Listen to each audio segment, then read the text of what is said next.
Hi, this is Kelly, and it is day 9 of my 100-day juice feast. And so I want to talk today about a struggle that I'm having. Um, this is going to be a lot of from me today. One of the things I want to talk about with any kind of addict is that you get to a place in your life where you don't have any faith in your own ability to make good decisions. You don't trust your own motivations because you've been untrustworthy for a long time. And, if you spent a lot of your life not taking responsibility for your own actions, always looking for somebody else or something else to blame for your problems, for justifying bad behaviors, after a while, you don't know the difference between what your instincts are telling you and what what the lies are, that you've been telling yourself for years. And I've read that that kids, that when they're little, they don't really like the taste of meat, and so you have to kind of train them to develop a taste for it. And eventually, people think they can't live without meat when they couldn't even stand it when they were little. Now, I don't have kids, so I don't know if that's actually true or not, but it kind of makes sense to me because we seem to have instinctively a taste for what our bodies need. And, based on where the sweet sensor and the salt sensor and all those things are on our tongue, and we know what to consume from birth on, and things like cow's milk, often we're not tolerant of it when we're born, and we have to gradually be introduced to it in order for our bodies to develop ability to tolerate it. And worldwide, most people don't. So I do know that at some point in our lives we had this ability to know what to eat and know how to treat our bodies, and we've lost that ability over time. For example, I was thinking about something earlier this morning about, when I tried to quit drinking, of course I wanted to drink, and when I quit smoking, I wanted to smoke, and obviously my body doesn't need either one of those things. And if I had told somebody, well, I'm just listening to my body, and my body needs Miller Lite, people would be either laughing at me or putting together an intervention or something. But when you tell somebody, well, I need to eat, or I need to have meat, or I need to have whatever, I'm listening to my body. I just don't know what that means anymore. What does it mean to listen to your body? Now, the reason I'm asking myself these questions is because ever since I was in Mexico, I have developed this aversion to pretty much all juice. It's making me sick to drink it. Now, when I was in Mexico, at first I thought, so the first juice that I didn't like, well, we had gone to a juice bar that first night when we landed, and I didn't really like it. And I thought, well, it's a juice bar. You never know what you're going to get. Then the next morning, so we went to the grocery store, we bought some produce, and the next morning we made our celery juice, and neither Tony or I liked it. And so we're like, well, maybe it was the celery. It just had this, like that. It actually tasted like, when you're eating celery and you don't like it, that's what the juice tasted like that really bitter celery. So then we're like, okay, it was the celery. Well, then we went to the Mexican Walmart and we found some cold pressed juices there, and we bought those. And I didn't really like those. And it's like, well, I don't even know what company this is. It could just be the juice that's there. So then we got some other juice. We got the produce for our regular breakfast juice that we have every day. That is pear, orange, and grapefruit. And we made that. And I liked it when we were at home. And then I put them in these metal containers that I bought for the trip in order to keep the food or the juices cold. And that was what I was drinking that last day that I juiced, where I was so miserable.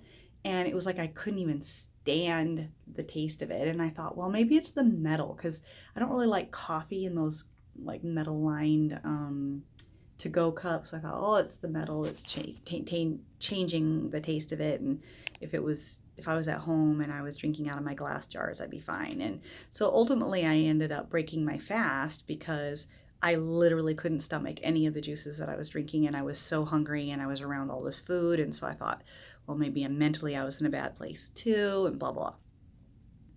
Fast forward, I come home and I've gained 7.4 pounds, and I immediately get back onto juicing because I was like really constipated and I was freaking out about all the weight that I had gained.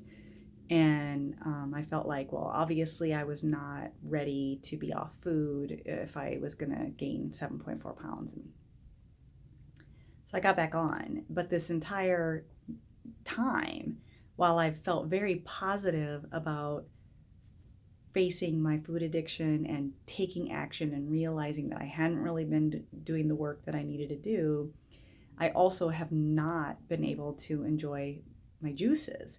And for the first few days, I was okay with my breakfast juice. So I was just making that all day long.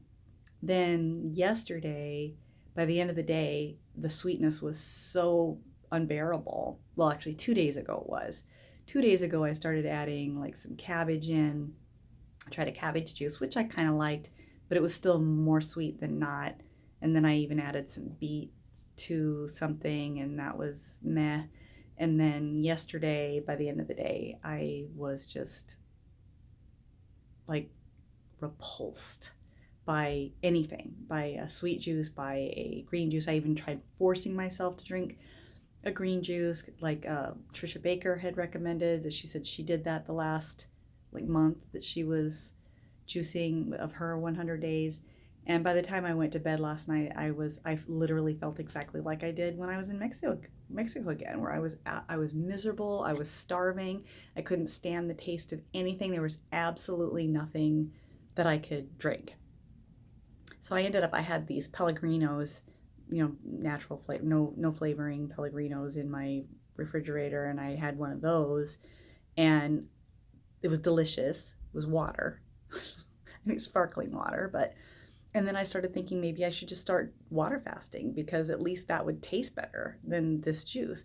But I was so hungry that the thought of doing that was even, I thought, I don't know how I can endure this. And the thing is that I never intended to starve myself, because I started to think about Siddhartha, Hermann Hesse's Siddhartha, and I was like, oh, Gandhi, or not Gandhi, but the Buddha, he was like, realized that he could endure anything. He would never have to succumb to like financial pressure or people offering him bribes because he had fasted and he had endured hunger, and so he wasn't afraid of it anymore. And I thought, well, maybe that's what I'm going to get out of this. I'm not going to be afraid of being hungry.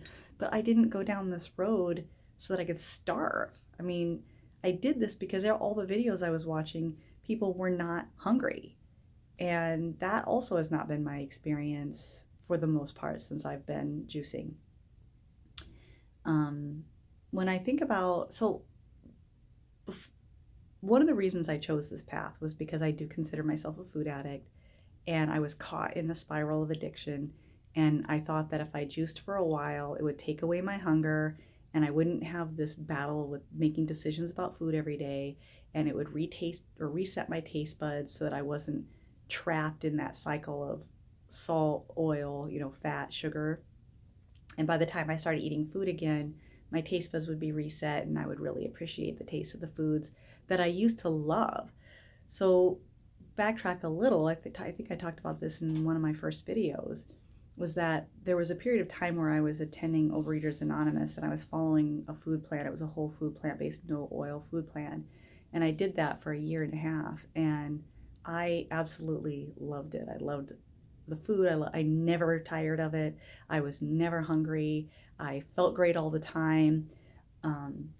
The problem was when the beginning of 2015, I decided that I was ready to start dating again. And in doing so, I sort of developed this insecurity about what I brought to a relationship, because I was this mid-40s, never married, no children, crazy cat lady, recovering alcoholic, and recovering food addict. And I just felt like that last one was just like the ding, that last straw where I was just asking people to accept too much. And how would anybody be interested in being with me when there's so much baggage that I bring, and it's so, we can't go to restaurants, we can't go to bars, we can't drink, we can't celebrate, and it was just going to be too much. And I knew that I could be around alcohol without it bothering me. So I thought, well, I should be able to be around food then without it bothering me. I should be able to go into restaurants. And I thought I had it completely under control. I mean, it'd been a year and a half. I didn't even crave other food. I went to barbecues at work, or potlucks at work, and holidays with family, and I was fine. And so I thought I was ready. But when I first started dating, we would go out to restaurants, and I'd be like in a town an hour from me, and there'd be nothing on the menu that I could eat. And it was just, I was going hungry. And then when I met my husband, we started traveling, and really that was when things got bad, was when he and I started traveling. I could never travel. And I've talked about this extensively in these videos, is that finding a way to travel without falling off my food plan. And predominantly it's this oil thing. It's like I just can't seem to consume oil without it re-triggering my food obsession. But anyway, this is a juicing video. So where I'm at right now is of course, my brain is like going, maybe your body is trying to tell you that that you don't like juicing, like the child who won't eat the meat or who is getting sick from the cow's milk. My body is trying to tell me that that I'm not giving myself what it needs, or I need to be doing something else. And I'm looking back on something that worked for me, and it worked really well, and I enjoyed it, and I felt satisfied all the time. Now, I didn't lose weight as quickly when I was doing a whole food plant-based diet, and it did seem like it was a struggle. I mean, obviously, I never did resolve the whole travel issue. But anyway, so when I think about, so last night, I was so hungry, and I was laying in bed, and I was so miserable, and I was thinking about breaking my fast. And eventually, about midnight, Tony went to the store and bought me a small watermelon and some prunes, because we didn't really have either juicy fruits or prunes in the house for me to be able to properly break the fast this time around. So we got both so that I could make a decision today. And I got up today, and I was going to work from home, and I thought, well, I'll have the prunes, and since I'm working remotely, I can run to the bathroom as often as I need to. But my internet wasn't working, and so I ended up having to come to the office, and so I have decided not to do that today, and instead talk about it on my video. I'm going to make a post in Juicing Mama's Facebook page, just to sort of get, just to hear if anybody else has had this kind of experience and what ultimately they did. And then I'll make my decision later, because I don't really want to make the decision under duress like I did when I was in Mexico. And if I do decide to break the fast, I want it to be done correctly, and I don't end up, with a lot of gastrointestinal side effects from it or problems from it. But the issue that I'm running into right now, and why this video is getting so long, is because there's sort of two, like when I think about breaking the fast, the things that are spinning in my head, one, of course, is, oh, I wanted to be an example. I wanted to show that I was strong. I wanted to show other people that this would work, and I'm going to be letting people down, and I'm embarrassed by that. But the things that I'm more afraid of, one is I'm afraid of gaining weight, and I'm afraid to eat. I'm actually afraid to eat, because I've finally gotten back down to what I was when I met my husband. And I still have, a good 20 some pounds to go. And I have this fear that as soon as I start eating again, that my weight's going to go back up. And that to me sounds like disordered, like, thinking. Like I shouldn't be afraid of food. I didn't start juicing so that I could develop a fear of food. You know what I mean? On the other hand, I also feel like I don't have any faith in myself, that I don't know what it is that is going on. I don't know if I can say, well, I'm doing what my body's telling me, because my body was telling me that it wanted Miller Lite, for a long time. My body was telling me it wanted a Camel Light for a long time. And clearly didn't need those things. So I don't really know what's going on right now. I don't know if I can be trusted. I don't know that I have treated my body well enough, long enough, to be able to trust what it signals, and to know what it is that it wants. All I can really go by is that I haven't experienced a lot of the highs that other people have experienced. I've had constipation essentially this entire time. It never relieves itself. And the coffee enemas don't help. They, in fact, whenever I do them, usually mostly it's just like the water that went in that comes back out, and I end up feeling nauseated and dizzy for 2 hours afterward. Not energized, not feeling like I can accomplish anything. I've tried water enemas, and again, I don't get the nauseated, dizzy feeling, but I don't also feel any relief, and it doesn't help the next day. Like it doesn't like get things back on track. Twice now, I didn't tell anybody about this, but twice now I've done the protocol for a colonoscopy using the Miralax stuff, and that has sort of gotten things out. But then immediately, like a day or two later, I'm back to being constipated again. Whereas when I'm on a whole food plant based diet, I'm regular, as can be. And I don't know. Like part of me is wondering if my body doesn't do well on a juice fast, and so that's where I'm at right now. And I really, I'm really, I don't know what to do. So I'm just going to give it I'm going to give it a day, and I'm going to give it some more thought and try to distract myself and just see if this is going to pass.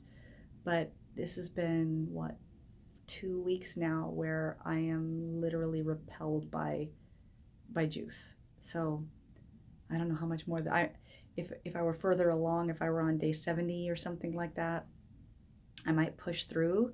But on day 9, I don't know that I can like force myself to like drink something that makes me sick for 91 more days. So anyway, I will let you know where I'm at later. So thanks for listening, and keep coming back.